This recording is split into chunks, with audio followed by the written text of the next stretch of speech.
안녕하세요, 원다입니다.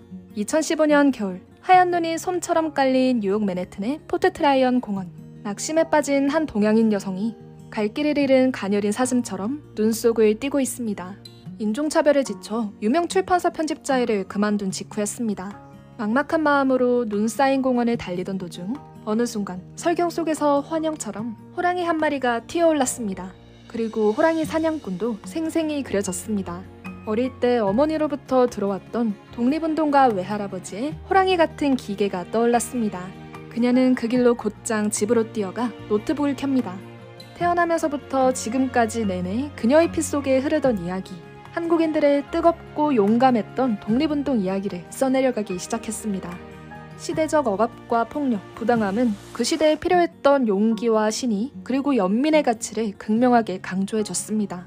직장에서의 차별과 억압, 그런 부당함으로부터 과감하게 독립을 선언한 그녀는 식민 통치에서의 억압과 불의에 맞서 싸우던 우리 선조들의 용감한 이야기를 장대한 역사소설로 그려냅니다. 그리고 그 이야기는 출간되자마자 세계적인 베스트셀러가 되었습니다. 현재 각자가 처한 불의와 부당함, 억압과 고통 속에서 살아갈 희망이 없다고 느끼던 세계 독자들이 그녀의 책 속에 등장한 한국인들의 모습을 보며 용기를 얻었기 때문이었습니다. 용기와 신의, 충성심과 연민을 가지고 식민주의 불의, 전쟁, 가난과 맞서 싸워 오늘의 대한민국을 만들어낸 한국인들처럼 그들 또한 의미 있고 용기 있게 살아간다면 삶은 견딜 만한 것이요 살아볼 만한 것이다 라는 영감을 이 책으로부터 얻었다고 세계 독자들은 말합니다. 이렇게 훌륭한 일을 해내신 김주혜 작가님을 원더채널에서 단독 특별 인터뷰를 진행했었는데요. 오늘은 그 인터뷰의 마지막 편입니다. 함께 보시죠. 글의 소재를 선택하는 건 참 중요한 일인 것 같은데요. 미국에서 살고 계셨던 작가님이 첫 장편 데뷔작으로 한국적 소재를 선택하신 이유도 궁금합니다. 네, 이건 제가 actually I'll answer this in English. After I graduated from college, I worked at a prestigious New York publisher. And at that time, all the novels that were being published and were being acclaimed were white stories, meaning stories about white people, written for white readers, written by white authors. And I felt completely alienated from that world. At the same time, I was experiencing a lot of racial and sexual discrimination at work. So I quit that job and I decided, you know what, I'm not gonna become an editor, I'm going to become a writer. And once I freed myself from that oppression and gave myself permission to be authentic to who I am. And one day I went running in Fort Tryon Park in Manhattan. And it was a snowy day, and as I was running, this tiger leapt into my vision. And all of these scenes from the later parts of the novel also came into my mind. And I ran straight home and I sat down and I started writing 20 pages straight, which became the prologue of Beasts of a Little Land. And throughout all the process, throughout the entire process, which lasted 6 years until publication, no one asked me to edit anything from the prologue. And this magical epiphany,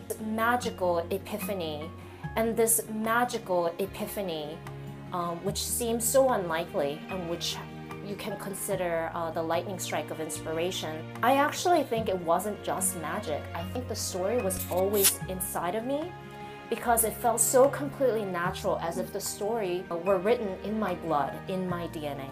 직장의 억압에서 해방되면서 식민 통치의 억압에서 해방된 우리 민족을 그릴 수 있는 자유와 영감을 얻을 수 있었다. 그리고 그것은 피 속에 쓰여져 있었다. 답변마저 정말 문학적이시네요. 역시 훌륭한 작가십니다. 감사합니다.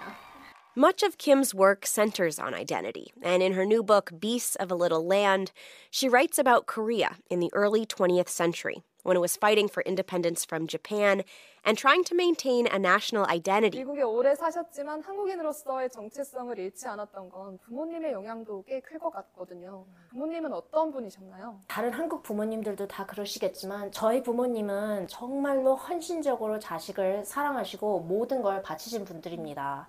그것 자체가 한국적 교육이었어요.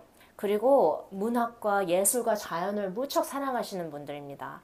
저희 집에서는 항상 한국어를 고수했는데요. 이게 당연하게 느껴지지만 90년대에만 해도 이민 가정들이 영어를 빨리 배우라고 영어 이름을 지어주고 심지어는 집에서 한국어를 절대로 못하게 하는 집들도 무척 많았습니다. 그런데 우리 집은 그것과 반대로 한국 책들을 많이 읽고 부모님은 좀 전통적인 분들이라서 이민 생활이 아무리 고달파도 1년에 4번 차례와 제사를 그 수십 년 동안 잊으신 적이 없습니다. 그래서 사실 저는 우리 할머니, 할아버지와 조상님들이 저를 지켜주셨다고 생각을 하거든요. 역시 모든 게 가정에서부터 비롯되는 것 같네요. 첫 장편 데뷔작으로 전 세계인들을 감동시킬 수 있는 작품을 쓸 수 있었던 건 작가님 내부에서부터 나온 저력 덕분이 아닐까 하는 생각이 드는데요. 작가님의 저력을 보여줄 수 있는 여러 이야기들이 많겠지만 그중에서 이게 바로 김주애다라는 그런 이야기가 있으면 하나만 해주실 수 있을까요? 제가 이 책을 내면서 여러 인터뷰도 하고 그래서 제가 얼마나 어렸을 때부터 고생을 하고 작은 땅 지필 중에도 고생을 하고 그 모든 것을 다 극복하고 그랬는지는 아마 잘 알려진 것 같습니다. 정말 용감무쌍한 스타일인데요.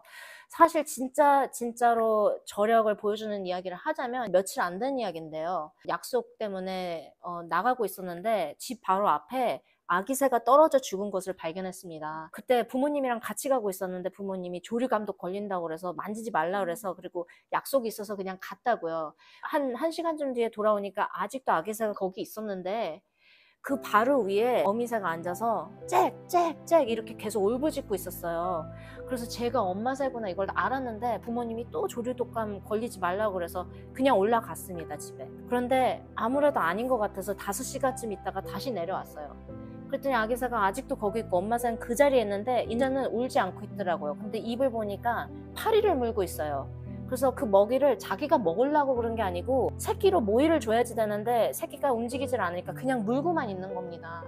그래서 제가 너무나도 가슴이 아팠습니다. 그래서 휴지를 이렇게 덮어서 이제 묻어주려고 그랬는데 어미새가 가만히 있어서 그 앞에다 대고 이제 종이를 열어서 이제 너 아기한테 작별 인사해라 이렇게 하고서 가만히 있었어요. 그랬더니 떠나지 않고 이렇게 원더님처럼 가까이 갔는데도 움직이지 않는 거예요. 그래서 제가 그걸 도로 덮은 다음에 그 어미새 바로 밑에 흙을 파가지고 그냥 눈물을 뚝뚝뚝뚝 흘리면서 묻어줬습니다. 근데 놀라운 거는 24시간 지난 다음에 다시 내려왔는데 그 자리에 어미새가 그대로 있는 겁니다.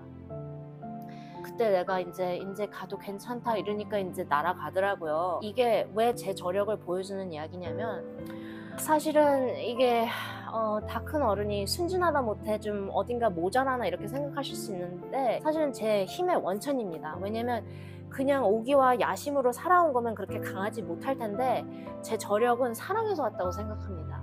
어머니가 해주시는 밥, 또 중마고 친구들과의 따뜻한 대화, 그리고 작은 생명도 바이오하고 사랑하고 동정하는 마음, 이런 게 저를 너무나도 강하게 하는 것 같습니다.